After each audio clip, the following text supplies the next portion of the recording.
This is Badass Billy Gunn, 11-time WWE Tag Team Champion, Intercontinental Champion, Hardcore Champion, and you're listening to IcoPod. You gotta hear this. And if you're not listening to this, I got 2 words for you. Suck it.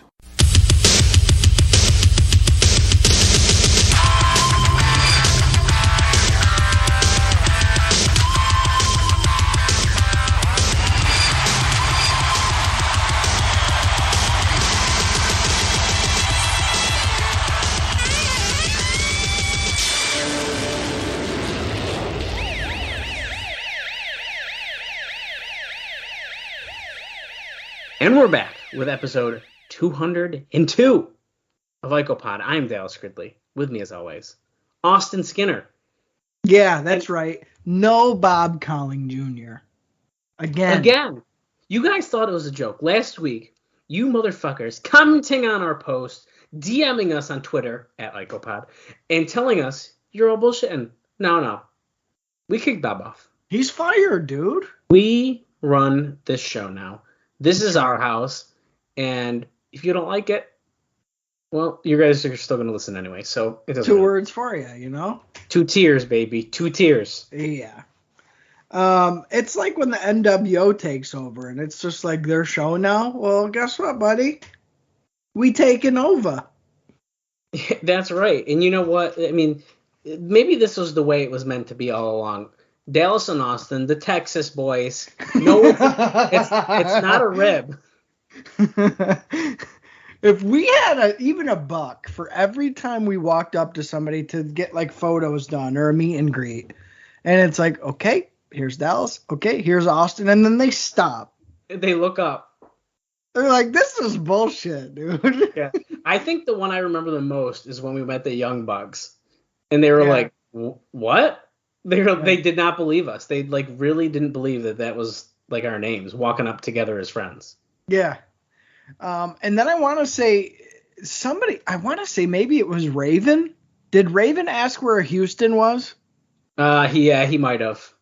Which I think is just so funny because that's like another name that would totally work. And could you imagine the fucking trios team of Dallas, Austin, and Houston, dude? Houston. We need to find our Houston is what needs to happen. Yeah, I had a friend in college named Walker. And so people, since I was talking, we were friends, like Walker, Texas Ranger, Dallas. Yeah. Like Dallas. So it was like a thing. That was good. Happening. Yeah.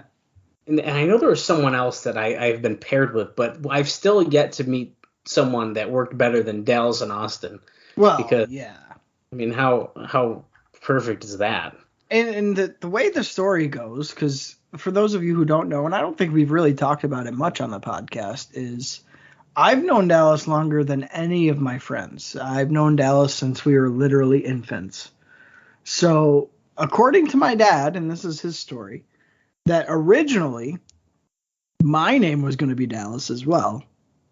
But since Dallas's dad named him first, my dad then had to take a different city in Texas, Austin, and use that as my name. And it also happens that Austin was the favorite character of my mom's soap opera, which she says. So it just happens to work out. But originally, like when my dad was having a son, he wanted it to be named Dallas. But like that name was taken already. So I got like the second name. I can only imagine that it had to do with the Dallas Cowboys in the early 90s and mid-90s. It did. I heard they won the Super Bowl that year, the year I was born. So, it is what it is. It was America's team, and we were America's boys. Yeah, and here we are. Now we're doing a podcast together. But I've tried to ditch Dallas so many fucking times. I have moved fucking states, buddy. Oh yeah, and I can't get rid of this dude. Once you're in too far. We're over a 25-year friendship going on, and people this young. I mean, I'm 28. Yeah. So to say that I've had essentially, we'll say 27-year friendship essentially. Yeah. At 28, you don't find that. No, it is. It's weird. It's weird to think of it that way because really, and not to go too far off in the deep end here, but I had been born in Syracuse, New York. And shortly after I was born, we moved to Charlotte, North Carolina. And I spent my whole childhood in North Carolina. So by the time I moved back, it was like maybe third grade or something until I met Dallas again. Yeah, I remember. I feel like you were in second grade.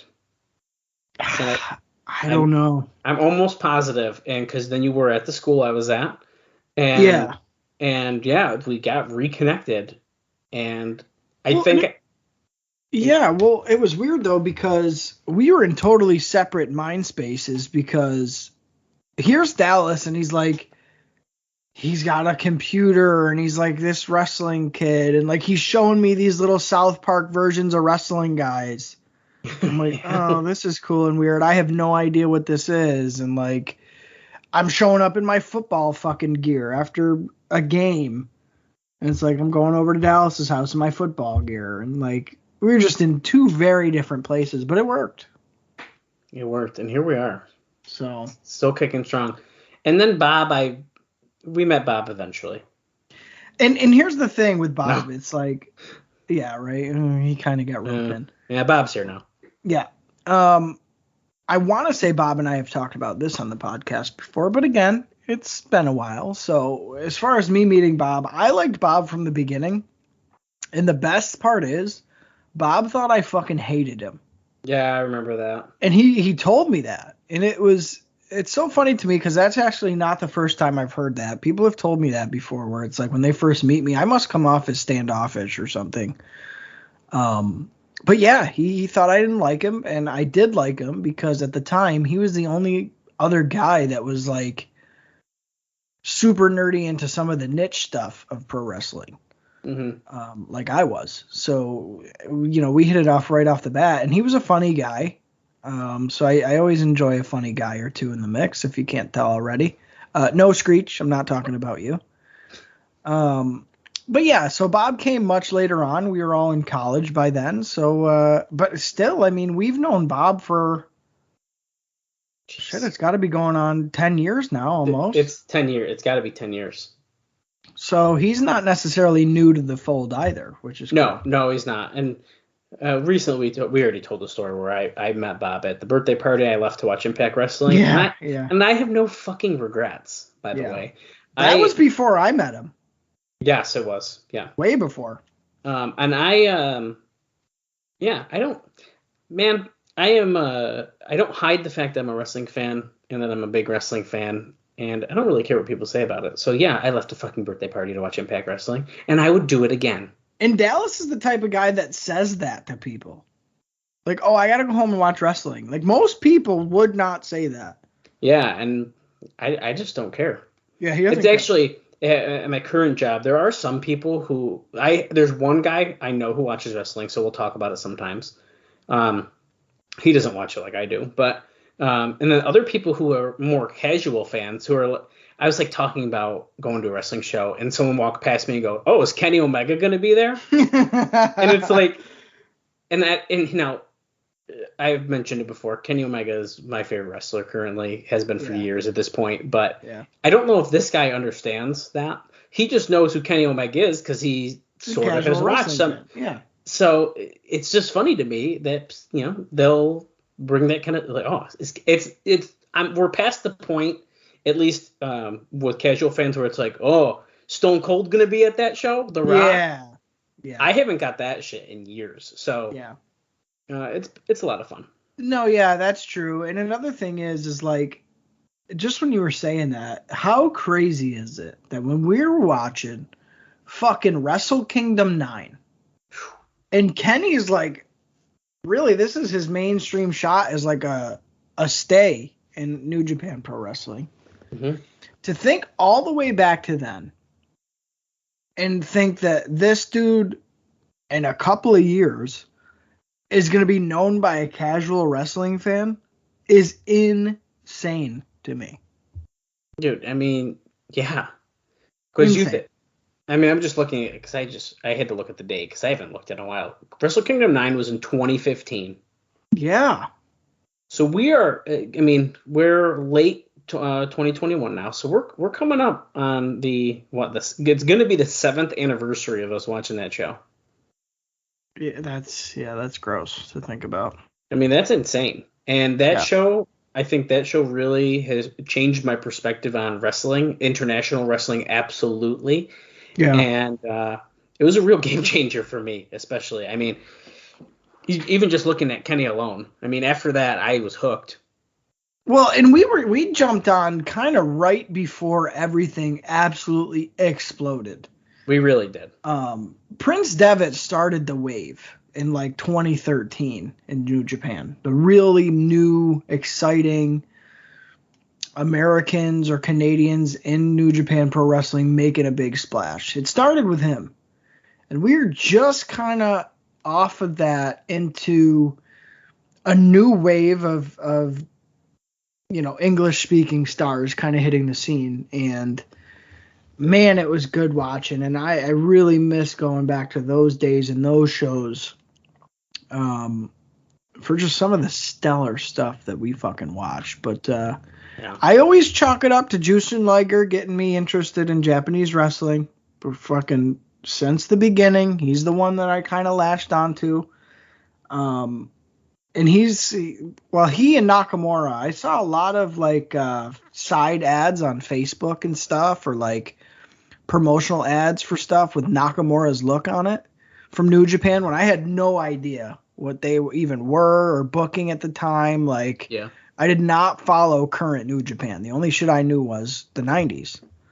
So seeing Nakamura and how fucking different he looked and like, who is this guy, to knowing that Liger was still active in New Japan, knowing that there was going to be this big wave and working with Global Force. I was just going to say, I think that was, I think, what really pulled me in, because it was like, and then it's like AJ Styles is there. And it was, there was a lot of factors that brought us to be like, I don't even know who brought it up first, but I feel like it was like do we ask each other if you want to watch this show? And then it's like, do you want to watch Wrestle Kingdom 9?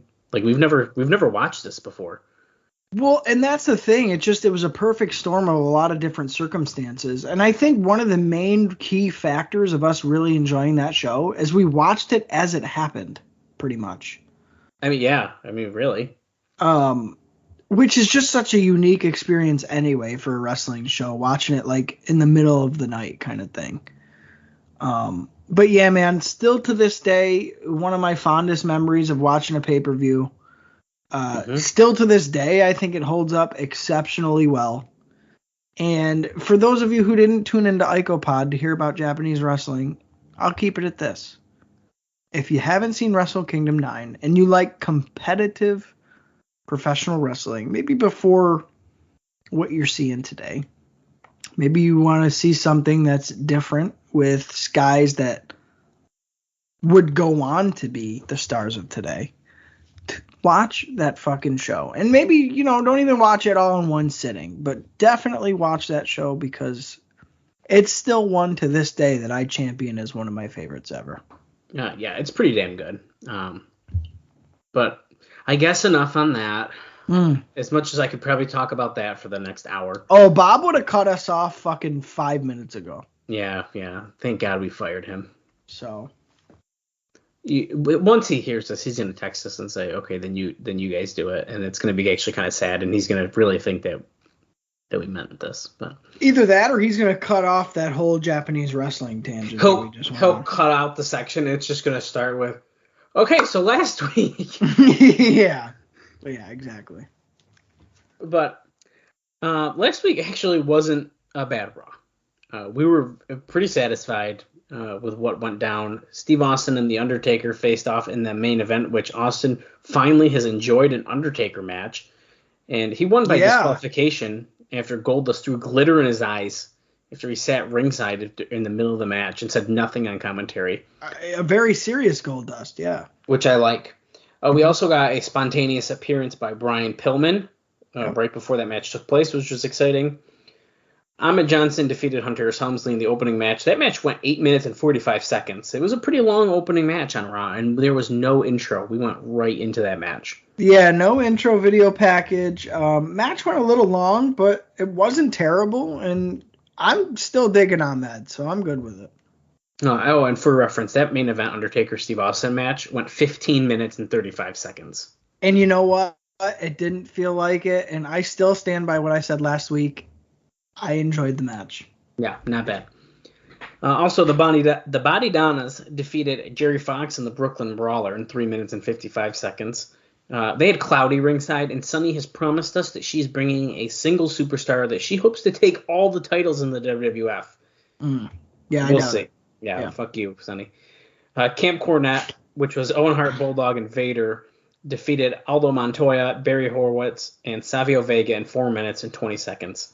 And that was our card last week. Not bad. Yeah, and it's like typically coming off a pay-per-view, the Raw after kind of blows. And we're like, we were looking forward to this. Like, what's going to happen? Yeah. And then, it sucks. So, I don't know. I'm glad that wasn't the case because we needed a strong show coming out of King of the Ring. We're feeling a little deflated. And then, boom, you give me a good Undertaker-Steve Austin main event. Okay, I'm back. Like, what you got for me this week? Yeah.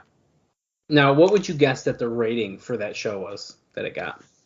I'm willing. Are we saying against WCW or just in general? What do you think the rating was? Well, we could do both because I'm going to give you WCW's as well after. So. Okay, so I think Raw last week got a 3.6, and I think it beat Nitro, but not by a lot. Okay, well, you're going to be surprised because Raw got a 2.7. Oh, man. And Nitro. That's low for this time. Mm-hmm. And Nitro got a 3.3. Wow. And I'll let me run over a couple matches that happened on Nitro. I'm not going to do the whole card because there is 1, 2, 3, 4, 5, 6, 7, 8, 9. Well, one's a dark match, so 8 matches. Holy shit. Compared to 4. Yeah. I don't know how long. Well, I could look, I guess. Well, yeah, that's all right. What do you got for me? Well, I'm not going to tell you all of them, but yeah, a bunch of them were shorter. So, a couple of the matches that happened: Dean Malenko defeated Bobby Walker to retain the cruiserweight title. Eddie Guerrero defeated the Barbarian. Arn Anderson and Benoit defeated the Rock and Roll Express. Oh, that's good. DDP defeated Alex Wright. Randy Savage defeated VK Wall Street. And the main event was a WCW World Tag Team Title Triangle match where Harlem Heat defeated Sting and Luger and the Steiner Brothers to win the titles. Wow. From Luger and Sting. That main event sounds pretty fucking good. Yeah. I can't believe Nitro won by a landslide. You know what? And two, I got to give them credit. This angle that they're doing with Scott Hall and Kevin Nash is making people tune in because they don't know what the fuck's going on, and they know these guys, and they know they're big stars, and like who's gonna show up next, and what the fuck's going on. Yeah. So I get that, but at the same time, yeah, I thought Raw would have eked him out last week. Well, I'll tell you what, the card that Nitro has going up against the show we're about to watch, I don't think is as strong though, which is pretty interesting. Which we can talk about it during the show. I won't take up time right now, but we probably won't discuss matches next week necessarily. But it's not as strong, so it's going to be interesting to see how it goes compared to what we are going to watch here. We know that Shawn and Jannetty are facing off tonight, and we know that Goldust is in action. We didn't quite hear who they said he's facing, but I feel like it was Marc Mero. I'm not 100% about that. I'm fine with that if that's the case. Me too. So we'll see. We do have a couple small notes, and then we have one house show note, I believe. Yes, one house show note, and then we can get the show on the road. So, Ultimate Warrior, may not be lasting much longer in the WWF after yes, for surprise. After he missed house shows, and his estranged father passed away on June 30th. Oh, so this is the time where we're getting into this. Mm-hmm. here's the thing, and here's the thing on Warrior over the last couple of months. Realistically, and we've said it umpteen times at this point, Warrior should have been a one-off for WrestleMania and then maybe made a Raw appearance the night after. Okay, so he's definitely overstayed his welcome, number one. Yeah. Number two, his matches have been shit. Can't think of one good match that he's had since he came back. Number three, I think he's taken away more, though, than he's given from anybody who he's been in the ring with, maybe besides Jerry Lawler. Mm-hmm. Also, I think it's worth noting that really the only reason he came back was to promote his own third-party shit, whether that's the fucking comic book or this always believe in a warrior in yourself sort of shit. So, like, bullshit PR stuff. Yeah. So I don't know. I think this has been a very bitter pill for us to swallow on this show because, again, it's supposed to be about the new generation. You bring a guy back and he's making all these quote unquote new stars do jobs or like have shitty matches and feuds. Mm-hmm. It's a square peg trying to fit in a round hole, and it's gotten very old and very stale very quickly. So for me, again, not even expecting Warrior to last this long, for them to finally be like, yeah, maybe this isn't working out, man, they're a day late and $1 short on that, I think. And then you throw the father-in-law thing, and we've heard this story before where it's like, I don't know, Warrior just likes to just leave for fucking random reasons and just be like, I'm done, I'm not working here anymore. So is this going to be another case? I wouldn't be surprised, and I'm sorry, but I wouldn't be disappointed either. Yeah, I'm kind of over it, to be honest, as well. Yeah. Uh-huh. I mean, put him up against a guy like Stone Cold Steve Austin right now, and like one of these things is not like the other. Yeah, one is working in '96 and one isn't. Correct. Well, in other news, Skip and Sonny are officially engaged. Oh. Well, would you imagine that? I mean, that's weird to me, too. Out of all the guys backstage in WWF, yeah. Whether you've been with Skip since you were in high school or not, or whatever the story is, like, you can have Shawn Michaels and you're picking Skip? I don't know. I don't know about that. I don't know. And this final note is actually a pretty interesting one, and that is that we should expect Ron Simmons to debut soon and get a huge push. Wow, that's cool, and that's pretty unexpected. I mean, Ron Simmons was a huge star for WCW, first black champion and all that stuff. So, and he's like a good powerhouse guy. Yeah, so I think that's pretty interesting. I'm curious to see where he'd fit in if and when that happens, if he's going to be making his debut soon. Yeah, I mean, do you really go like the collegiate decorated athlete like they would in WCW? I don't think that translates well to WWF, stereotypically as well as historically at this time. Yeah, probably. So, I don't know. Either they're going to slap a gimmick on him or I don't know. I don't know what they're going to do with him. But I have a feeling it's not going to be the Ron Simmons of WCW. Yeah, probably not. Those are all the notes, but let's go to our house show notes now. Let's hear how this one compares to last week's house show, which was actually pretty strong, at least on paper. So this is in Pittsburgh, Pennsylvania, in the Civic Arena on June 30th, 1996. There were 6,264 people in attendance, and it featured a lot of matches. So get ready. The Bushwhackers defeated Marty Jannetty and Leif Cassidy. After the bout, the New Rockers teased a breakup. You could just stop it right there, basically. I know. Savio Vega, who subbed for Barry Horowitz, pinned Justin Bradshaw, who was a sub for Steve Austin. Oh my God! So it's a totally different match. Right. Okay. This next one's interesting. Psycho Sid, who was a sub for Ultimate Warrior, pinned Owen Hart with a power bomb in under a minute. Holy shit. Yeah, that's nuts, isn't it? That's weird because we haven't seen Sid in fucking forever. And then the original plan was to have Owen lose to Ultimate Warrior probably in a short match. Like, that sucks too. Yeah, that's kind of a weird one. Huh. Then the WWF Intercontinental Champion Ahmed Johnson defeated Goldust via countout when the challenger walked out of the match. Wow.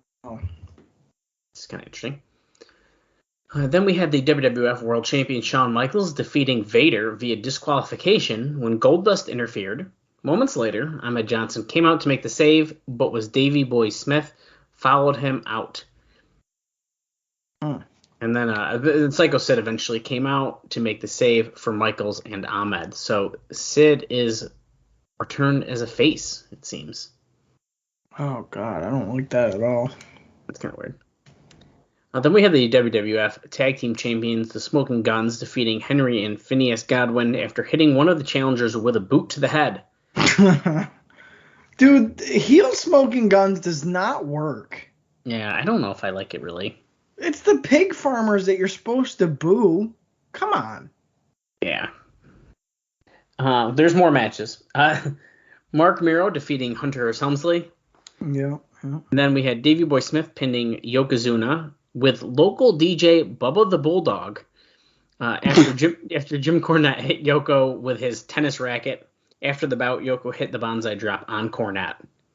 Oh, that sounds like such bullshit. And then in the main event, The Undertaker pinned Mankind. Wow. And mind you, this is after King of the Ring. Yeah. I would definitely say last week's house show was much stronger. There's a lot of substitutions on this fucking card. Yeah, a bunch of substitutions. I feel like the later half of the card doesn't sound bad, but as soon as you start with the Bushwhackers... Dude, get the fuck out of here. Yeah, I'm not going to that one, man. Sorry to say. I feel like if I'm hearing the Ghost of Bob right now, the Ghost of Bob says, I think I'm going. So I think Bob would go, and I don't think it's strong, and I want to say I wouldn't at all. You'd go with him. I'm thinking I'd go with Bob, probably. Well, here's the thing. You hear Ultimate Warrior on the card, and, like, just being a wrestling fan, it's like, oh, I could see Ultimate Warrior live in 96. When am I going to ever be able to do that again? That's kind of where I'm at. And like, maybe I should go. Or you can see Warrior, and then you could also see Steve Austin, and then you go to the show, and both are gone. Yeah. I mean, that's I wonder why Steve Austin was substituted. Maybe because his lip was getting still stitched or whatever. Yeah, I mean, it was on Raw last week. It was still looking pretty nasty. So, yeah. I mean, it was a day after, but you know what I mean. Right. But yeah, I don't know. I'm skipping, and I guess you guys can go if you really fucking want to. I guess I will, but I'm a sucker for live wrestling, so there's that. I don't know how much more Bob is. We went to a show recently, and I don't know how much more I'm going to get Bob out of the house for wrestling shows. Really? And I say that because I think Bob is going to have poop emergencies at wrestling shows a lot. So. Well, hasn't he learned the trick of you don't eat before a wrestling show? Dude, he says he doesn't, and then it happens. And this is not a secret. We talked about this recently on the pod, I'm pretty sure. So I'm not throwing Bob under. I'm just saying Bob ate all my Tums. I brought a whole thing of Tums. No, he didn't eat all of them, but it's like candy. Yikes. You always got to have Tums for a wrestling show. Always. You got to have Tums. You got to have Excedrin. Yes. And you have a bag of Sharpies and a folder for your 8x10s. I mean, this is just what you go to a wrestling show with. Yeah. Well, okay. and like the tried and true method of starve yourself out all the way to the wrestling show. Mm-hmm. Maybe bring a granola bar or two. Maybe. Yeah, dude, yeah. And then under no circumstances do you buy food at the wrestling show. Never. It's never risky. Maybe popcorn. I did buy a small bag of chips that was way overpriced. Okay, there you go. Yeah, like a popcorn or a bag of chips. Okay, fine. Yep. If you're coming back with a little fucking sheet square of pizza, fuck you. Well, and here's the thing. I know better, right? You know. Exactly, dude. But in September, Kaylee wanted some chicken fingers. No, you didn't. I did it, and I did not feel the same after, so I will not do that again. I'm telling you right now, It's a thing. We know how this shit works. Mm-hmm. You don't eat before the fucking show. You don't eat during the show. And then you gorge after, so you feel like shit. But, like, you're on the way home and you just saw wrestling, and now you feel like shit because you ate Denny's food at fucking 11:30 at night. That's what you do. Well, and after the show that we went to with Bob, we did all stop at a McDonald's after, and that shit was hitting the spot real good at, like, 10 o'clock. That's what you do. That's how we are laying out the fucking facts. Like, if Alice and Bob are going to this house show this week, that is the tried and true method of doing so. You starve out during the day. You bring maybe some little snacky snacks for the show. You do not go to the concession stand and buy anything. If you do, it's like a soda with like the collector's cup. Okay, fine. You fucking, after the show's done, you don't leave fucking at the main event like everybody fucking does. You stay for the main event. You go to shit-ass food after, and then the drive home, you feel like shit, but, like, everybody's tired and nobody's talking in the car, but fuck. Mm-hmm. You just saw a good wrestling show.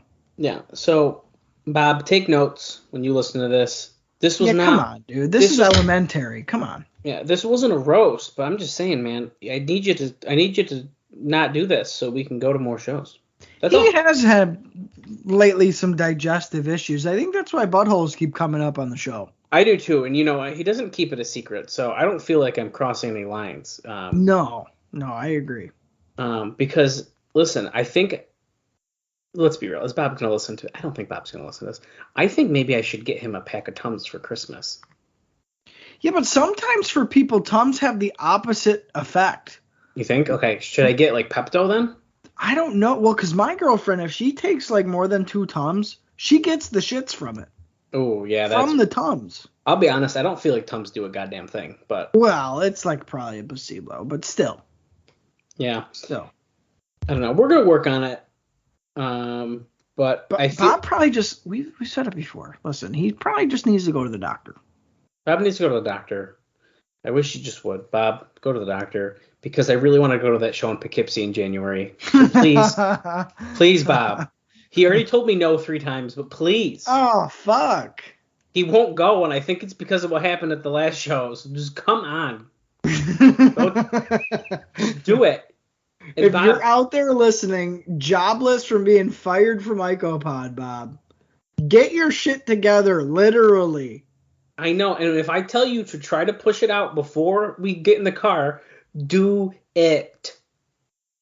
Well, and you know that you mention it, he was talking about how he had to go to the gas station to take his shit. Oh yeah, see, he did tell the story. So yeah, I don't feel as bad now because he told that. So it's like, dude. Well then, I'll give you the quick version of what happened. He's fucking up. Bob gets to my house. I say, Bob, go to the bathroom right now. We're leaving. Yeah. He says he tried. Nothing happened. So we get in the car. We're driving, and I said, Bob, don't you have no poop emergencies? Because we ain't stopping. We're only going an hour and a half away. It's not very far. Yeah. Well, as soon as I said that, he immediately thought that he was going to then shit his pants in Kaylee's car. Oh, my God. And he starts freaking out and is like, we got to go. And Kaylee's like, I need you to wait like 10 minutes and we'll get off this exit because I know there's a McDonald's off the exit. We were in the car, Austin, for 15 minutes. And we had to get off an exit. And Bob had to go into a McDonald's and destroy that bathroom as far as... I mean, I don't know. I wasn't there, but... Well, what did he eat? Did he say? He said he ate nothing. Okay, well, here's the thing. It's pretty hard to have an explosive, catastrophic event when you haven't eaten anything. That's what I'm saying. Now, when I say I haven't eaten anything, I'm telling you right now, it's like I'm going into bariatric surgery, and if I eat something, I'm going to die on the operating table. You'd think I'm drinking milk of magnesia the fucking later that afternoon. I don't eat fucking a goddamn thing. Because I know we're probably driving far as fuck away, and I don't want to stop to take a shit in some nasty-ass bathroom. And I ain't taking a shit at a fucking bingo hall bathroom either at the show. You can't. So, dude, I'm not eating a goddamn thing. Period. Yeah. I mean, I don't know. When we went to Jacksonville from Orlando, that was, 2.5 hours, and I don't think we stopped once.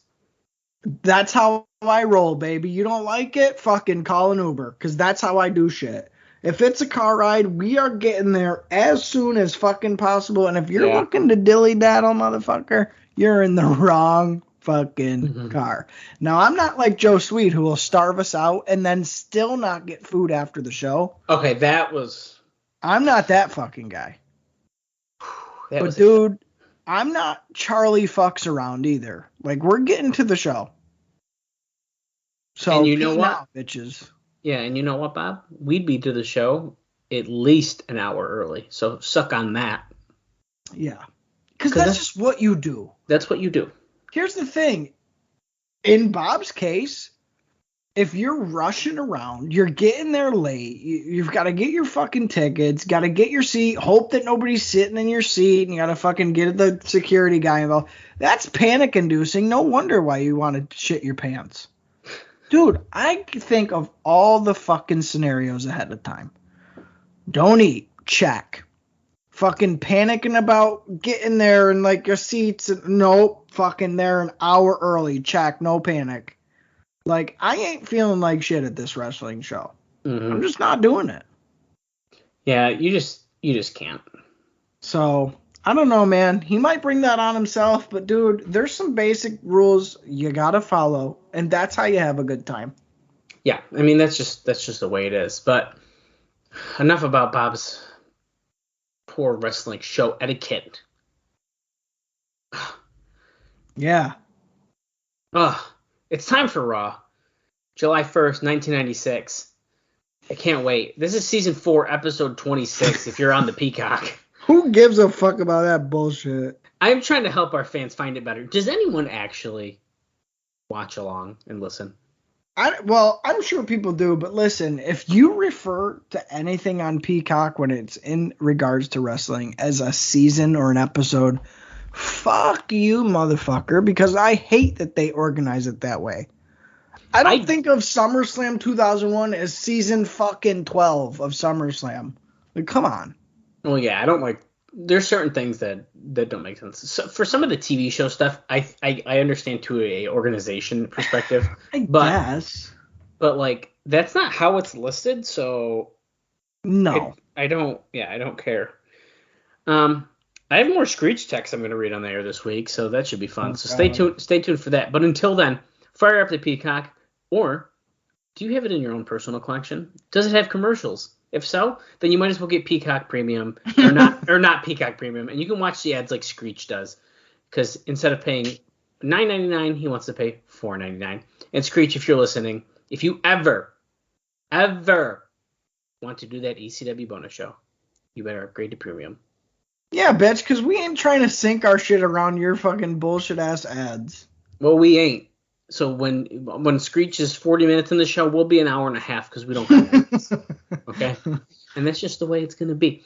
Anyways, I'm going to count down from 5, like we always do here on the show. And when I say play, go ahead and hit the play button. And for the next 48 minutes and 48 seconds, hopefully, we're going to have a good time.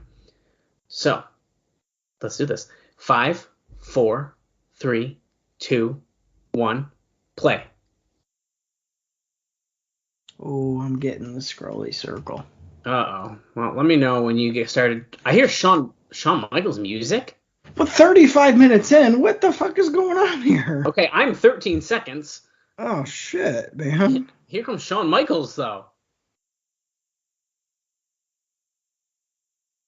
Right, Shawn Michaels, he's got the click cam.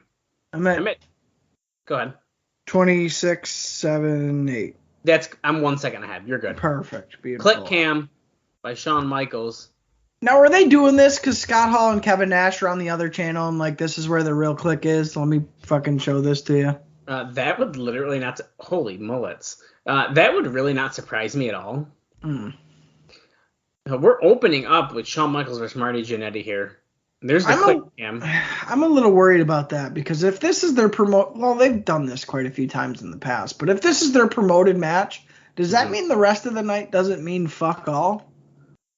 That's what I'm nervous about as well. Yeah. So, let me read Screech's text for everyone here because it's a pretty good one. Wait, Jim Cornette's in the ring with Leif Cassidy and Marty Jannetty? Okay. So last week, if everyone remembers, me and Screech were discussing Triple H losing because of the curtain call, blah, blah, blah. Yeah. So I made a joke of like, okay, yeah, could you imagine Steve Austin essentially going to the side for Triple H? Yeah. In the ring. Screech says, no, I feel like I only like him in DX. He's boring by himself. And I said, he's your fave, admit it. Screech then replies, as only Screech could. I'd rather watch One Night in China while juggling bookshelves again.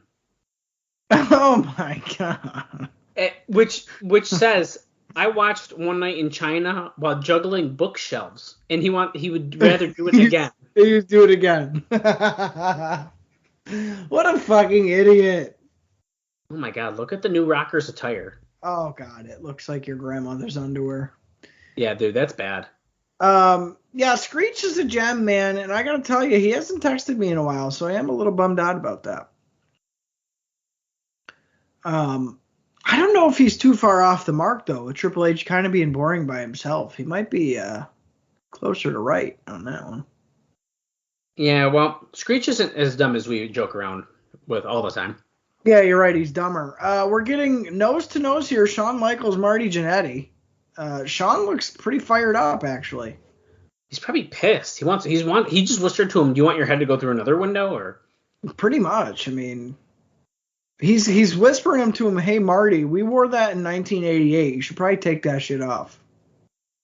Yeah. I don't know. I think Marty's kind of lost his touch by now. I just this new rocker shit is so shitty, and like, if they can't even have faith enough in Marty Jannetty to have a little singles run, like they have to saddle him with Al Snow, like, I don't know. I don't know if it's good. I'll never forgive Al Snow for being a prick when I was a kid and I wanted an extra autograph and a photo. And this dude was signing and taking pictures for free. He didn't have to do that. That's right. I would have paid him. Right. And you know what? He wasn't very neat. Yes, look at this. Marc Mero versus Goldust, both with beautiful blonde women by their side, which is kind of an interesting little thing there. Yeah. That should be good. 2 former WCW mainstays. Yeah, I'm excited about that, actually. I think that will be a fun little match there.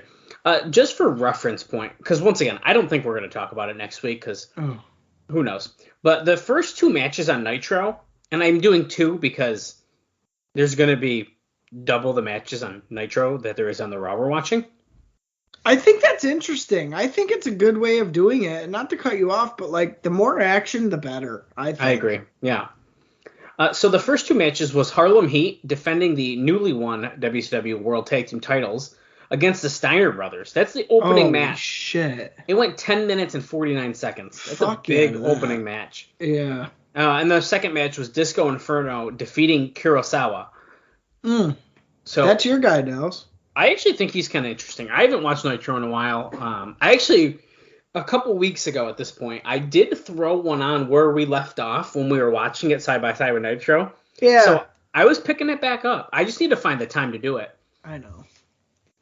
Which I wish, that I did and would make the time to watch the Nitros, because 96 Nitro is some good fucking shit. Yeah, there's some good stuff. Much better than 96 Raw. I'm just going to tell you that right now. On a whole, you judge the years side by side, 96 Nitro is way stronger. Yeah. Although tonight, Sunny. Yeah, of course. So I don't know. I am a little bit bummed out that we're not watching it or not figuring out how to rotate it, but you can only watch so much wrestling in a day, man. Well, that's true, and I think we should get a little bit better about covering what's going on Nitro. So I'm going to try to start tying that into the shows a little bit more again, because we kind of fell off the tracks with that. Yeah, that's true. That's true. I was about to say something else and I lost it, but Jannetty has kind of the upper hand right now, which is weird. Yeah, but they've been doing kind of some stalemate stuff, and you could tell Marty's just not as quick and as sharp as Shawn is at this point. Well, no. Which is weird because there was a time maybe a year or two ago where Marty was just as sharp and effortless as Shawn was in the ring. And that, was still after that their prime feud was going on. See, even there, Shawn hits a drop kick, but Marty's like out of position and just too close to Shawn, so it just doesn't look good. Yeah. Yeah, I don't know. Shawn Michaels. And again, I think Shawn at this point has just grown beyond the feud with Marty.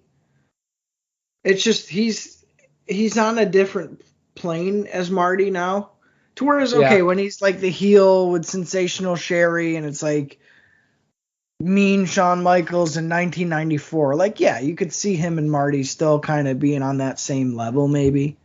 But here in late summer 96, no. It's way off the mark. Yeah. So, I don't know. So far, I'm not feeling it, personally. Yeah, which sucks, because I love their matches, usually. Well, this one's just so out of place, too. It's like, hey, let's take that old thing that people kind of liked and, do it randomly, but it, just doesn't fit.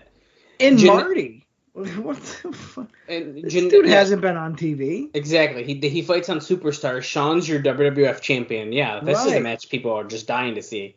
Right. It's like a ditch effort for them to work on something that has worked in the past, just to go up against something really strong on Nitro to even have a fighting chance. Yeah. I would have put Ahmed and Shawn here to open the match up, or open the show up. You want to get people to watch, fucking let's see this shit. Shawn Michaels is the shittiest move off the second rope. With he did a twisting axe handle. It was so lame. Went for the sweet chin music. Marty got pulled out. Shawn with a baseball slide. Marty flies into the guardrail. Yeah, we're ringside now.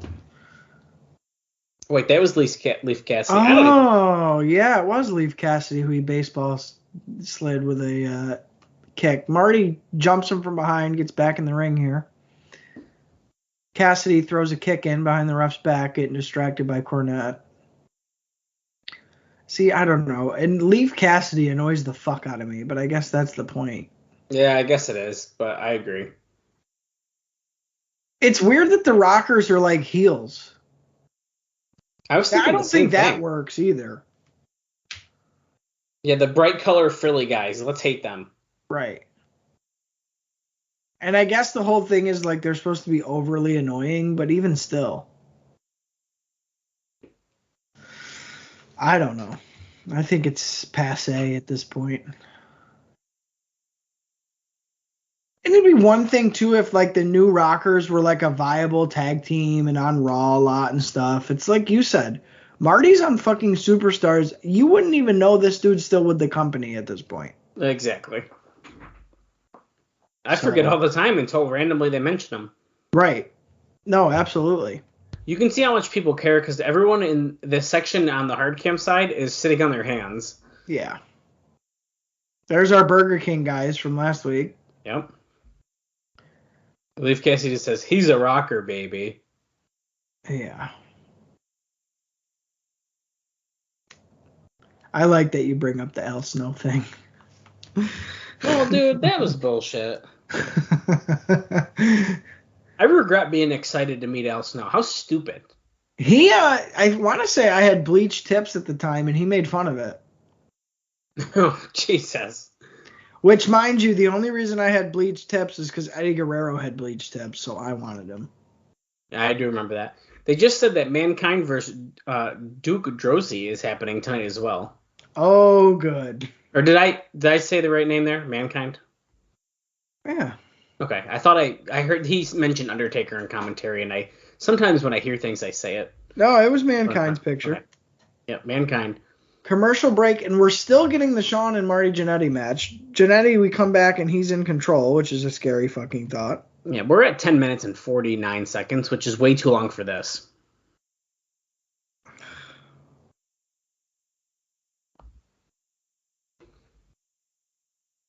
That's bullshit. Yeah, I agree.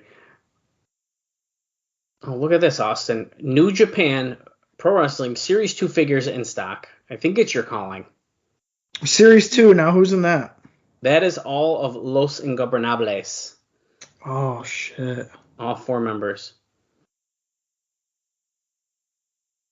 Let's see. How much is this going to cost you? If you want to buy all of them, it's going to cost you $175, but I have a discount code. That's not bad at all. No, it's not. And they come with a lot of accessories. Wow, I thought you were going to say a lot more than that. I thought you were going to say double that. No. So, if you want it, I got a discount code, save you 10%. 10% would actually be pretty good on that amount. Yeah. It ends up rounding out to a good chunk. The figures I usually buy, it ends up being essentially like a free figure. Yeah. It's pretty close. These ones, if you buy each one separately, they're $45. But that's because most of them come with, let's see, they have 12 hands, two heads, soft good accessories, holy shit, and more.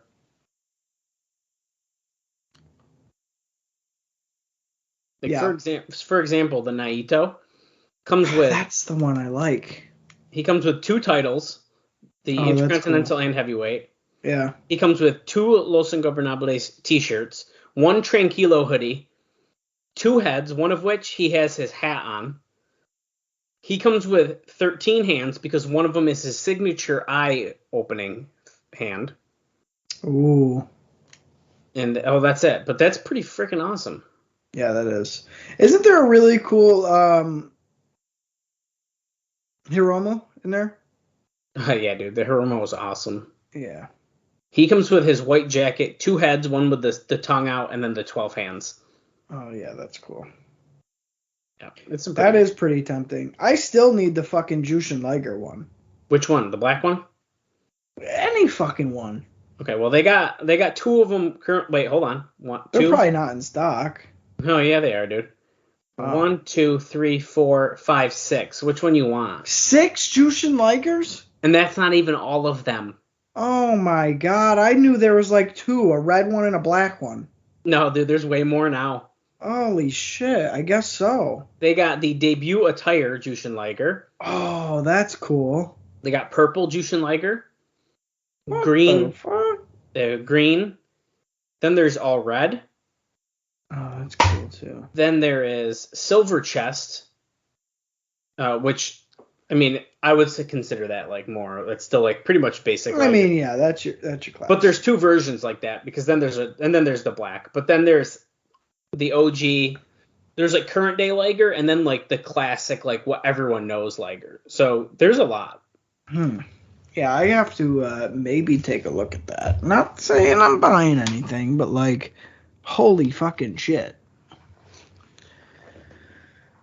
Speaking of holy shit, this opening match is still going on here. The champion, Shawn Michaels, is giving a competitive match to Marty Jannetty, who's way out of his prime and in a shitty tag team.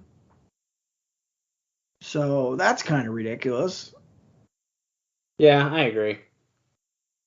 Well, because let's be serious. How much longer is Marty going to be here in 96? And they're giving him the rub of having a fucking match with Shawn Michaels, only for this dude to be going to working on indies for 300 people.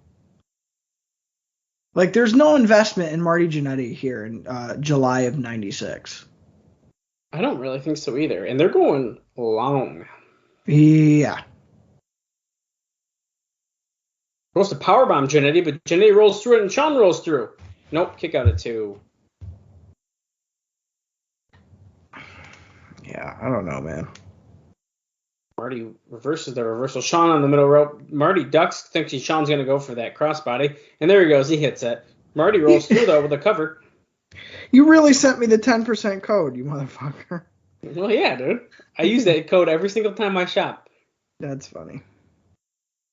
Now, what is the difference when they say Series 2 versus Series 1? Is this just the second shipping of them, I guess? No, so Series 1 is actually, they don't have them in stock anymore, Series 1. At least not currently. Because Series 1 had Okada, Tanahashi, Will Ospreay, and Ishii. Oh, okay. So it's different guys. Yeah, so if you want Series 1, I found someone who posted a website recently, and they're saying it is probably your last chance at getting them. Okada would be cool. Well, Tanahashi would be cool, too. Their figures... I wanted to just kind of do a little flex here on the podcast. Bring you down Flex Avenue really quick. Mm-hmm. Recently, Brian Pillman has hit kind of a rut in his life. He's lost his cell phone. His girlfriend broke up with him, and you can see it on Twitter. He's had a hard time here as of November 15th. I texted him some pictures because he was really bummed out that he was missing some pictures because his phone got stolen. And I said, "Hey, buddy, you got memories and friends here." I sent him some pictures, and he writes back, "Miss you, boss," with 3 exclamation points. So, not to say that I'm friends with a superstar, but, fuck all of you guys. But you are. Yeah. So. Oh, Shawn Michaels hit the sweet chin music on Marty. Picture perfect. And gets the 3 count. The crowd goes wild for the WWF champ, and now Leif Cassidy jumps in the ring and beats the shit out of him. Great. Who do we say is going to run and make the save? Or maybe Shawn will just beat the shit out of this guy, too. He might just do that. Here's Cornette. Cornette gets caught in the act and fucking punched out by Jose Lothario. Jeez. And the crowd kind of popped for that. They did. I'll admit it. I forgot Jose was even here. I kind of can't believe he is. Yeah. I mean, because WrestleMania was literally fucking 4 months ago, almost. Yeah, I don't know. It's probably time for Jose to say fucking adios. Yeah, probably. I thought that match was pretty boring. Yeah, I was really fucking bored during that one. So that's a bummer because I was looking forward to it. Again, historically, these guys have had pretty good little matches. So we got kind of shit on for that one. Yeah, that was a bummer. But you know what? We're just going to move on, and we're going to pretend that something better is ahead. This past weekend, Sunny with Phineas, she wants to hear from his heart and soul. What is that outfit? I don't know what it's rough. Smoking guns are around the outside of the ring. Oh, they're going to jump him from behind. There's no doubt about it. Yeah. Tell me how you feel about me. The 3 little words. Phineas said, "I love you," and she said, "I can't hear you." I like his little John Deere camo hat. I love you. They're trying to get the crowd to cheer, dude, and the crowd does not give any fucks. Well, would you? No.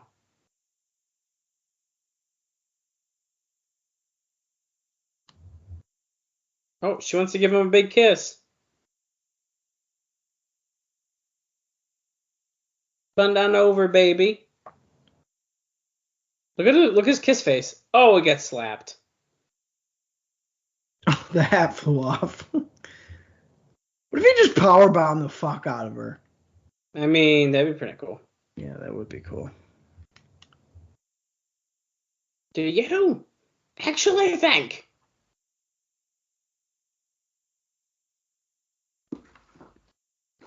Oh boy, here we go.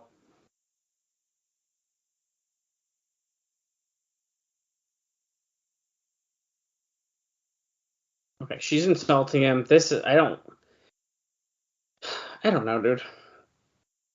Do I care about Superstars clips on Raw? Not really. I don't. It just seems like a bad time filler. Yeah. Especially because if the live crowd there doesn't give a fuck about this shit, then why should we? I do like Sunny's shorts that she has on, though. Like the red cut. Like, I need a pair of them.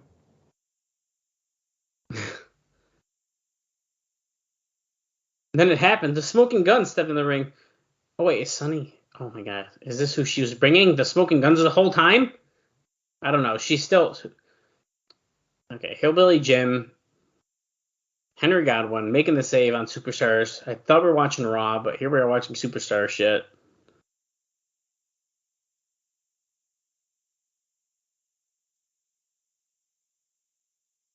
Man, these figures are cool. So fuck you, motherfucker. I'm trying to get you the link to Series 1. I'm going to buy damaged packaging Bushi. Hey, dude. You get a fuck off. If you're thinking about opening them, that's a good deal. Oh, the all red Liger is cool. That green Liger is like WCW Invasion Jushin Liger. Oh, really? Well, I feel like he had a really good match with Ultimo Dragon in that green too. Oh, that debut outfit's cool. The purple, I don't even really remember him wearing purple.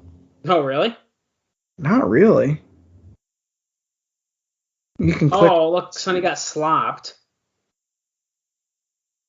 So he doesn't love her anymore, dude. Oh, look, she's all wet. Her shirt's open. You can basically see her fucking vagina lips. I mean, yeah, the camera angle, they're getting nice and low for you. And, like, it's wet and dirty. It's like, come on, we know what you're doing. We fucking see it. Yeah, we do. Look at him do it again. The crowd at ringside that was watching that genuinely seemed pretty disgusted, actually, too, which is funny. I mean, it is pretty fucking gross, dude. It looks gross, for sure. What is this shit you're sending me now, dude? Yo, fucking stop this bullshit. I want you to see him. Look at the Tanahashi with the hair swoop to the side. Dude, they're wicked good. That Okada one's really cool. I want to try to find the other... Oh, there's also a blue Liger, but he's like a Japanese exclusive, so you'd have to pay up for that one, but... Yeah. Here is Duke Droese in the ring. He's going to be facing off against Mankind here. The cut hair looks so shitty. Talk about the most occupational wrestler. Correct. Oh, fuck, dude. Jake Roberts on commentary. In a Hawaiian shirt, looking like fucking Waylon Mercy. What the fuck is this bullshit? I hate that. Here comes Mankind. Absolutely hate that. Well, let me, cocaine and stuff, man. Is this a pretty accredited website here, this Big Bad Toy Store, or no? I have heard of them before. I can't remember if I bought stuff from them before, my Funko Pops, but yes, they are a fairly well-known. Okay, so it's legit. Yeah, yeah, I think it's I've heard they Funko Pop stuff a lot from them. Okay. I'm gonna throw them for a loop here. I bet you they don't have this motherfucker. Yeah, nope. No Keiji Muto, dude. If they had that motherfucker. Nope, not yet. Starting off hot and heavy here, it looks like Mankind is biting Duke Droese's head. I don't know. That was a very awkward opening sequence because it looked like they didn't know what they were doing at first. Yeah. Look at this fucking Hulk Hogan with all the shit he comes with. Is it a Storm Collectibles? That one? Or is WWE Elite 91. Oh, okay. Yeah. Oh, that's cool. Okay, we went to commercial and we're coming back, maybe? Here we are. Dude, I can't believe you sent me this shit in the middle of Raw. Are you fucking kidding me right now? I'm just trying to keep you busy, Could you imagine if I turned around and spent $400 on fucking action figures because of your dumbass? Well, here, let me just help you a little bit more then. Hold on. Do you have an IKEA near you? Yeah, I do. Oh, perfect. Really close to me, actually. Oh, okay. So what you do, I'd recommend buying both of those series of figures. You're gonna need one of these. Both of the series. So just $300. Actually, way more than that. $350. You're gonna need that, and you're gonna need. Look at this shit. Are you kidding me? And then you're gonna need. You can get how many of you want, but I have one of those in each of my shelves. Oh, that's actually kind of cheap. $59 for that. Yes, and then you get the little stands I just sent you, and then you have a beautiful figure display. Wait, but that shows them open. What's open? The figures on those stands? Well, those stands I just sent are just generic. Yeah, they're for G.I. Joe figures, but they are plastic. If you look at the picture of the clear plastic, that's what they are. Oh, yeah. But they literally fit edge to edge inside of that Detolf case. Oh. So it makes a very, very nice display. How the fuck did you find this bullshit on a G.I. Joe website? The Major Wrestling Figure Podcast, baby. Oh my god. And then you get the ringside stands, assuming they work for the New Japan figures, and then you can just stand them up. Or you can just stand them up anyways. I wouldn't open them. They'd be in the box. Okay, then you keep them in the box. They have a beautiful box. Yeah, I wouldn't open it. Yeah, what the fuck do I need to open it? And then where do you put all the goddamn hands? I have Ziploc baggies that I label. Yeah. I wouldn't open it. Good lord. That's ridiculous. There's so much money. That's a lot of money. Oh, look at this Young Buck guy. That's cool. Oh, but he's got the beard in it. I don't like that. Duke Drosy just says Spinebuster on Mankind. Nothing really great is happening so far in this I was going to say, it's for the fact that it's still going on, it's probably not that good because Duke Drosy probably should have lost already. Yeah, he's laying in some punches on Mankind, whipping him against the rope, comes back to a fucking sleeper hold. I bet you know what? Let me look this up. This is what I'm doing, dude. You fucked it up. I think, I want you to do this so I can live it through you. No, I'm not doing it, dude. It's very tempting because there's some cool fucking... this Macho Man is cool as fuck. I can't believe you don't have any Macho Men. No. Macho Man.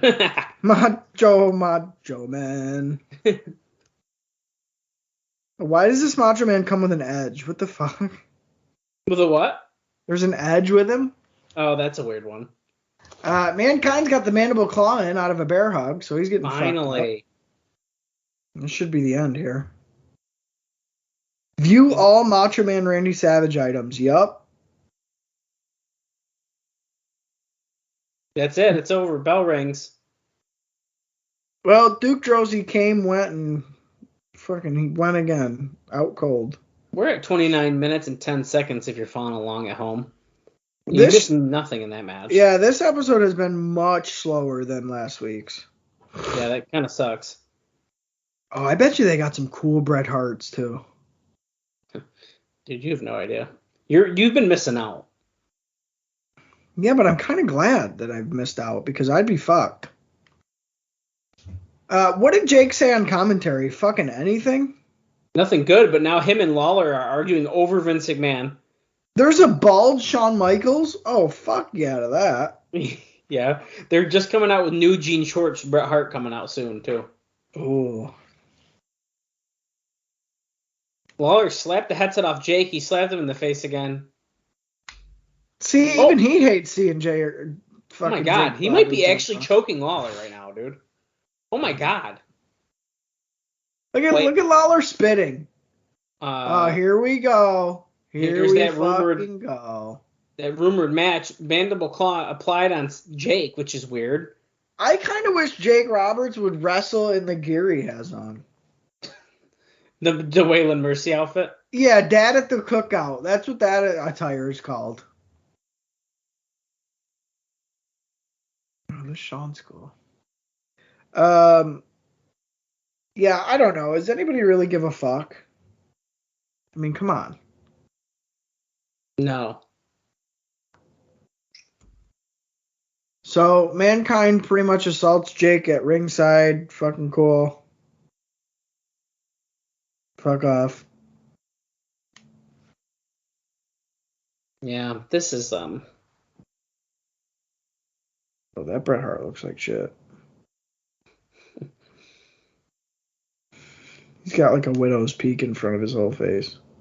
Oh, that's weird. All right. Well, that was disappointing. Yep, sure was. But we still got Goldust and Marc Mero, but at this rate, is this Raw going to be saved? I don't know. The only thing that could save this is a stuffed crust DiGiorno pizza popping in the oven about right now. Or if Bob would order me some goddamn lava cakes from Domino's. Okay, call option 6. Why is the Ultimate Warrior in the WWF's doghouse? You can call and find out. Yikes. That's... We're shooting, brother. I was just going to say, that's cutting pretty deep here. That's funny. This was moments ago. Oh, there's a different camera angle of Mankind getting out of the ring to go over. Oh, yeah. This is actually kind of a cool camera angle. We're in the ring, essentially. Yeah, like across from him. They zoom in on Vince, like, kind of looking like, Jesus Christ. Wah! Wah! I don't know. I feel like it's such a waste of Mankind. Yeah, I do too. You know? Of all the shit he could be doing, you're having him fucking do that? Come on. Yeah. Here's Goldust and Marlena. Oh, this Rock and Sock connection's cool. Yeah. Last week we're getting highlights of Goldust throwing the gold in Undertaker's fucking eyeballs. How dare he? How dare he do that?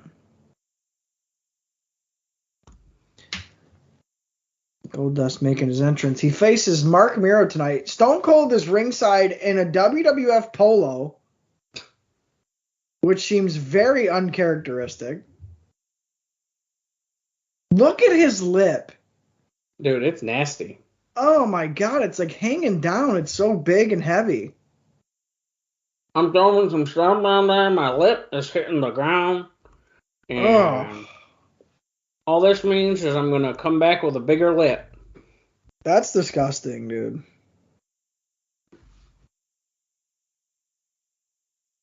He's just laughing. He's got a little beard. Yep. Which I guess I haven't noticed up until this point.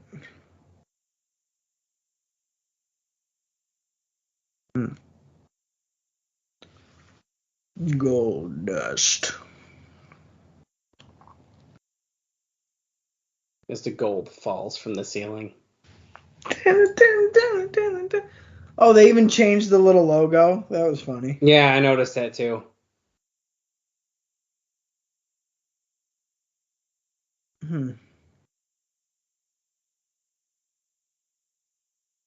Here comes Marc Mero, Wildman Marc Mero, and Sable, but instead we're just showing Marlena suck on that cigar. There we go. Wow, look at Sable. Okay. Pretty sure that leather was painted on her, but... I was going to say, is that a fucking Glad bag, or what is that? Burger King, you can get your burgers worth at Burger They're really King. pushing the Burger King gimmick here.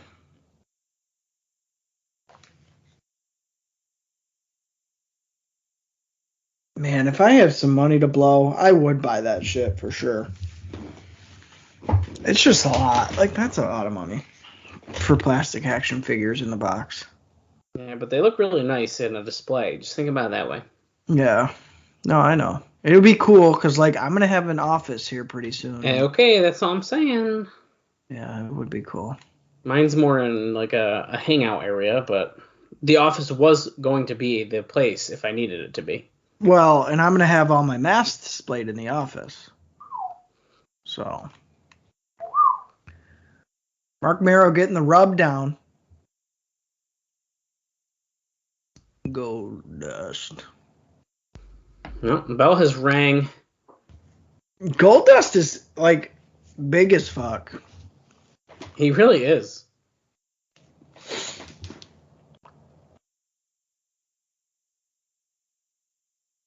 Steve Austin at ringside. This is pretty interesting because I feel like the polo's really throwing me off.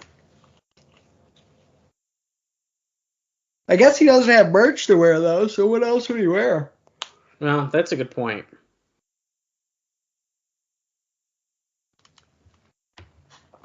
Goldust backing the wild man into the corner here. I don't know. I'm kind of hoping for this to be a sleeper, surprisingly good match. I'm kind of hoping for that too, but this show has been a drag. Yeah, not made me too hopeful. We'll put it that way. Is Mero's hand wrapped, or is that just like a glove that he's wearing? Ooh. I need to get a good look at it. It looks like it might be a glove. Which is weird, because it's a fingerless glove on one hand. Yeah, I can't tell. I think it might be a glove. Okay. He's the wild man, dude. The glove on his left hand. Is he a lefty? Right. Maybe he's a lefty. I don't know. You know what? I think he is. That would make sense then. I think he is a lefty. I feel like I remember that from like his boxing shit that they've talked about before. Okay, that would make sense then. I like this cop right here sitting there. That's fucking stupid shit. The hell is this guy painted in gold? Goldust buying some time on the floor here. You can definitely tell that they're on a taped episode of Raw at this point. Yeah. They're really just fucking mailing it in. Well, hey, I forgot to give you the rest of the Nitro card, so you're going to get it right now. Okay. So after that disco match, Diamond Dallas Page defeated Scotty Griggs. Then Randy Savage defeated Greg Valentine. Oh my god. Which is very odd to me. That's fucking terrible. Then we had the Giant defending the WCW World Heavyweight title, and he defeated John Tenta. Oh. And then the final match was an 8-man tag team match between the Four Horsemen, who were Arn Anderson, Benoit Flair, and Steve McMichael, defeating Joe Gomez, the Renegade, and the Rock and Roll Express. Yeah, I can't imagine that's going to rate too high against this Raw even. But we will talk about that next week.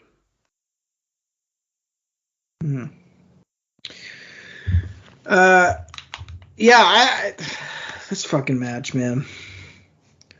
So far, not so good. Bob, if you're watching, listening, you haven't missed a damn thing. He did this shit on purpose because look at what we're stuck. I know. I'm thinking that too. It's awfully funny he can't make it to this specific episode of fucking Raw. Yep, I'm thinking the same thing, dude. So, I just... Fuck it. I'm surprised we aren't stuck watching a clip show. Oh, don't you worry. The night is young, buddy. The night is young. Does Asuka still wrestle? I will say yes, but I've been sober of WWE programming for about a month. Still? Holy shit. I'm telling you, dude, I don't know what's happening on that channel. That's good. Speaking of still, we're at 39 minutes, 46, 47, 48 seconds, according to my clock. Yeah, I'm pretty damn close. I'm maybe 1 or 2 seconds ahead, but not bad. So we still have like 10 minutes left of this show. Yeah, the only reason I ask is because on my Peacock app, I have her as my picture, and like I haven't seen or heard much about her fucking at all. Dude, so. I also have her as my picture, which is funny. Yeah. See, so I say that I haven't watched anything, but there is a pay-per-view coming up, and I was probably going to continue to watch big pay-per-views, so I might have that on. But you won't be filled in. What's the point of watching? Oh, they do that. I mean, they do packages and stuff. So yeah, I mean, that's a good point. But that's something I'm not going to go out of my way. Like, if I'm doing something, then that's one thing. If I'm just sitting around, I'll throw it on. Yeah.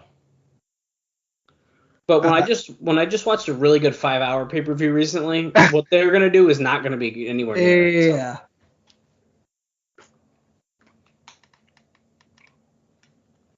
Looks like Mero took a bad spill on the outside. He's really selling something here. Yeah, I think that might have been just what happened. Laying in some uppercuts on Goldust, throws him against the rope, comes back. Oh, Goldust kicks him.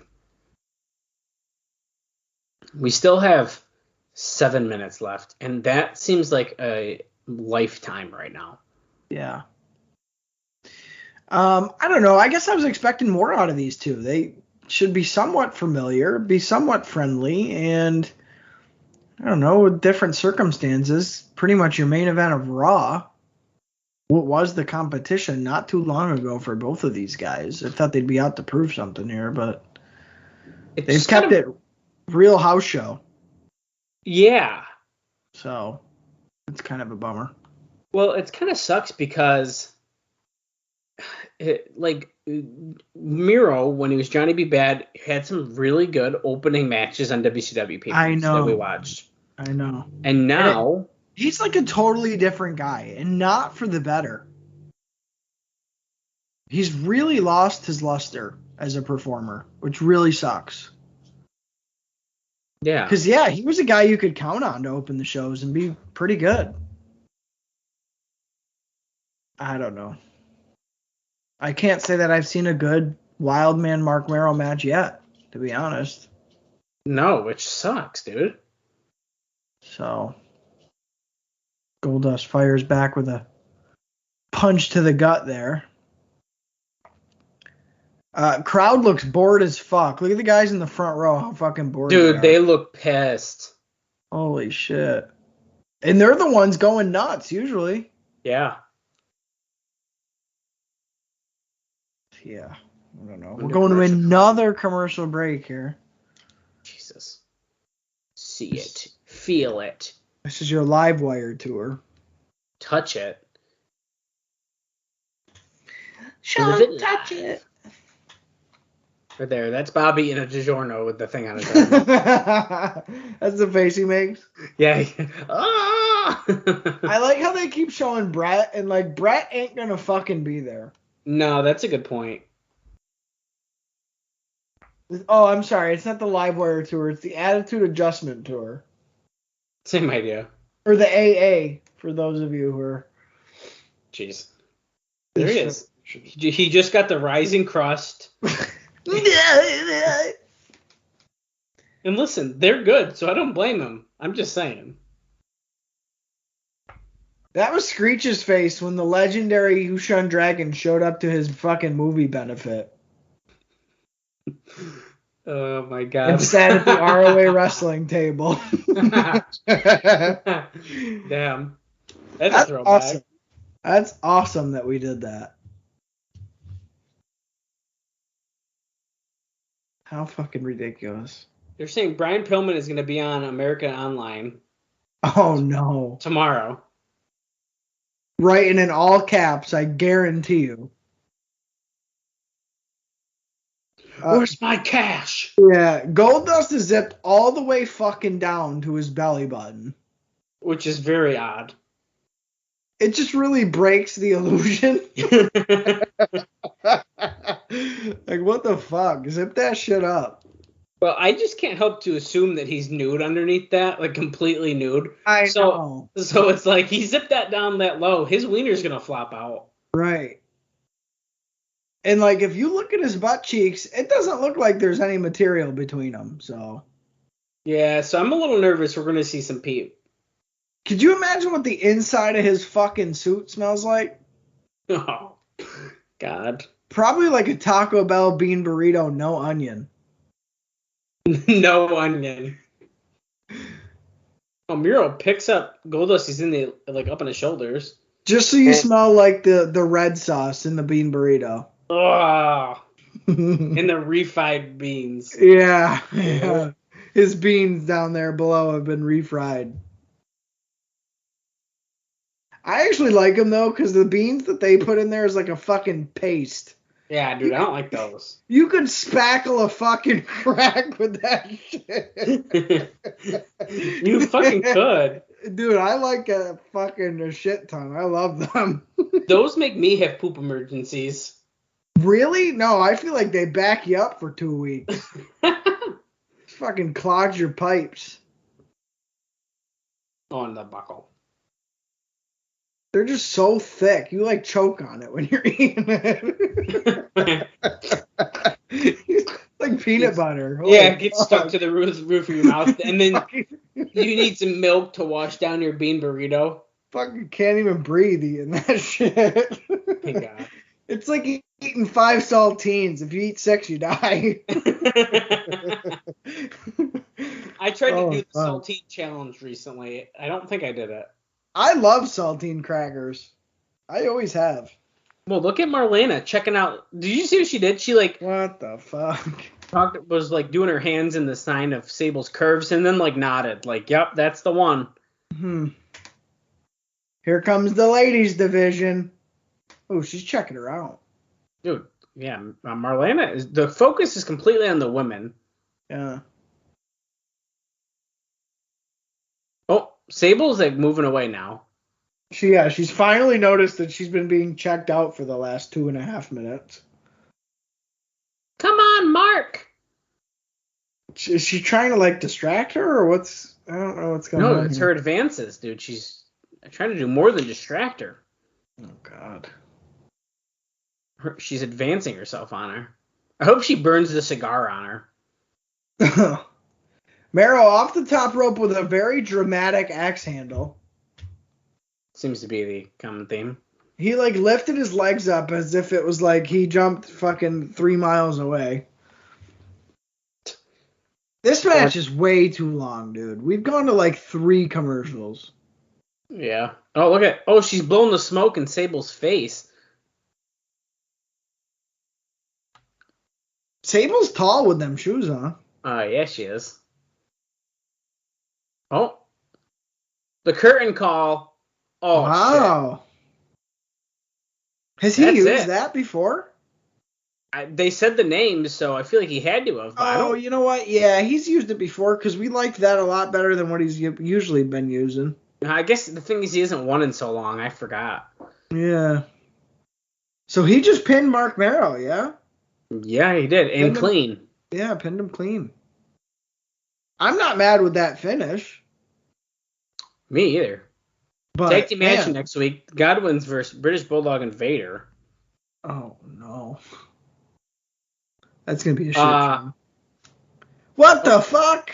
Owen Hart versus the Ultimate Warrior next week. After no showing, we'll see if that actually fucking happens. Well, he's in hot water this up. And that's it, man. Wow, we go right off the air. Holy shit.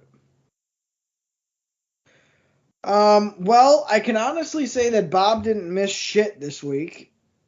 No. So that's kind of disappointing because I was hoping that he'd miss 2 good shows back to back and be pissed. Yeah, he did not. Hopefully though, this means that Goldust is going to be taking at least a step in the right direction. Maybe not multiple, but a step in the right direction. Yeah. I don't know, man. There's really not a lot positive to talk about. You know what this was? This was a Superstars episode. It really was. That's what this was. Yeah, I agree with that. We got a lot of fluff. There was a lot of like little callbacks and in between. Not a lot of action. And it sounds like from what you read, the other channel doesn't have too much action this week either.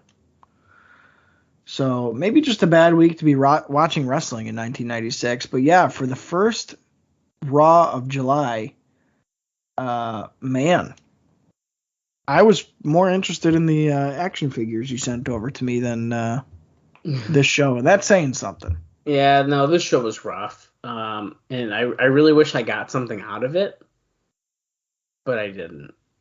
Well, that's the thing. There was no real advancement. I mean, you had squash matches, and if it wasn't a squash match, it went way too fucking long. Yep. You know, and even like the Mankind thing, like that wasn't a good match. That wasn't a good showing for Mankind. Exactly. And then you finish it off with the start of a Jake the Snake Roberts feud. Yeah, I don't like that. Give me a fucking break, man. So, I don't know.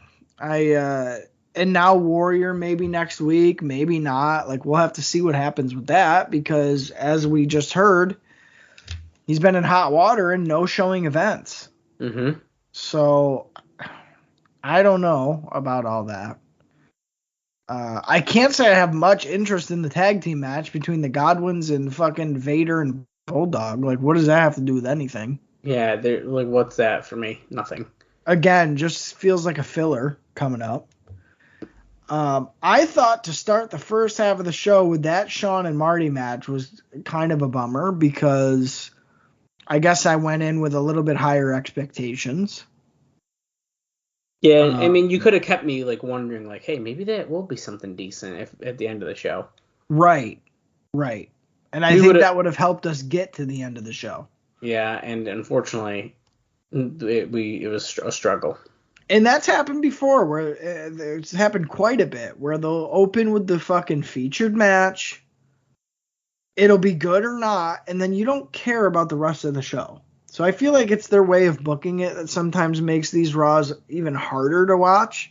And I feel like that was the case here. Like, you front-loaded the episode and had really nothing to follow up with. And I feel like the only reason they did that is either... Well, no, I guess the Steve Austin Undertaker would have made a good main event for the live crowd. I was thinking they probably did that as like a main event for the live crowd. Or something. You know what I mean? And then chopped it all together or whatever. I don't know. Yeah, I have no idea, man. Bad placing, though. Just... And even if it wasn't a good match, like you said, at least give us something to work towards all the way through the card to at least get there. And then if it's disappointing, it's the end of the show. It's not like, oh, that was disappointing, and now we have 32 minutes of disappointing Raw to get through. Exactly. So I think we got spoiled last week. I said that when we fucking ended the show, that we got spoiled for a Raw. And like you said and alluded to, we'd pay for it this week. So that's exactly what happened. Definitely skippable. And if Nitro doesn't beat them this week, I'd be shocked. Yeah, I agree. And unfortunately, when we get spoiled one week, it seems to be the live one generally. And then it stinkers until the pay-per-view, then the pay-per-view stinks, and rinse and repeat. Which it's pretty exhausting.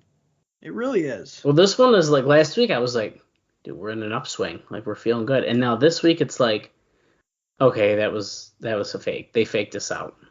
It's the dusty finish, dude. It's like you think you won the fucking strap. Mm-hmm. And then the official comes down, and he's like, nah, foot was on the ropes, reverse the decision, like you didn't get the belt. Yeah. It's like, oh, fuck, man. It's a kick in the nuts is what it is. Marc Mero, I'm over. Like, that dude is done for me. I have no interest in Marc Mero at this point. Which sucks, man. Well, because, like, he was another guy that came in with good hype. Fucking, we're going to program him with Triple H. Two young guys that could probably work together pretty good. And, like, dude, no momentum, no character development, no real seamlessness to anything. Mm-hmm. Nothing makes sense. He's losing all the time. He's not even doing his aerial shit that he's kind of known for. It's like, there's nothing that they've carried over that works for that performer.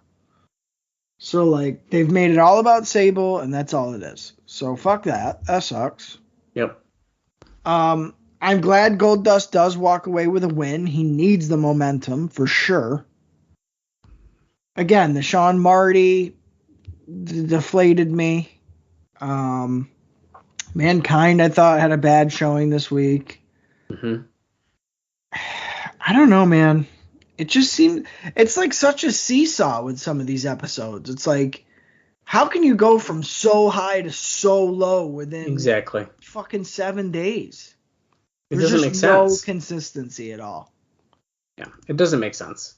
So I don't like sucks. that. Yeah, I don't like that. It really, really sucks. But this is where we're at, I guess. I mean, I don't know. I don't know if I keep complaining. What's that going to get us? Yeah. So, Bob, I hope you're happy with what you've done to us. Yeah, this is bullshit, dude. I'm a little disappointed about him doing this to us, but you're really fired. That's what it's coming down to for me. Yeah, at this point, dude, we're switching days and not telling you. Yeah, I think we might. So.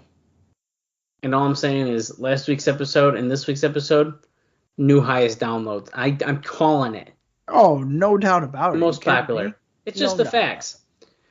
But no doubt about it. Anyways, before I keep rambling on about how awful this was or how much I freaking hate Bob right now, I think it's time to go home. So, for Dallas Gridley and Austin Skinner, for Austin Skinner, and not fucking Bob, this has been IcoPod.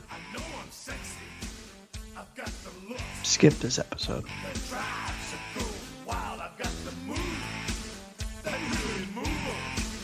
I said chill, up and down their spine. I'm just a sexy boy.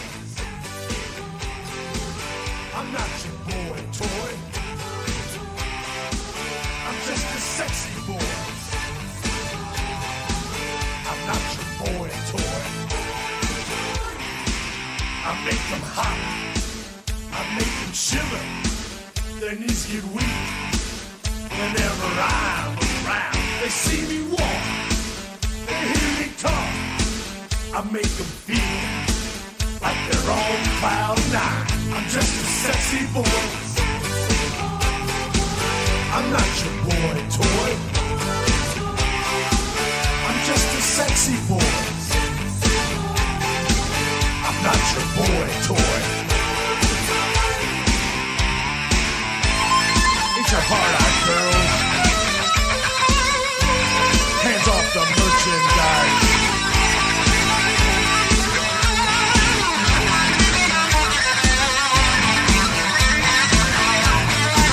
I'm just a sexy boy. I'm not your boy toy. I'm just a sexy boy. I'm not your boy toy. I make them hot. I make them shiver, their knees get weak whenever I'm around. They see me walk, they hear me talk. I make them feel like they're on cloud nine. I'm just a sexy boy. I'm not your boy toy.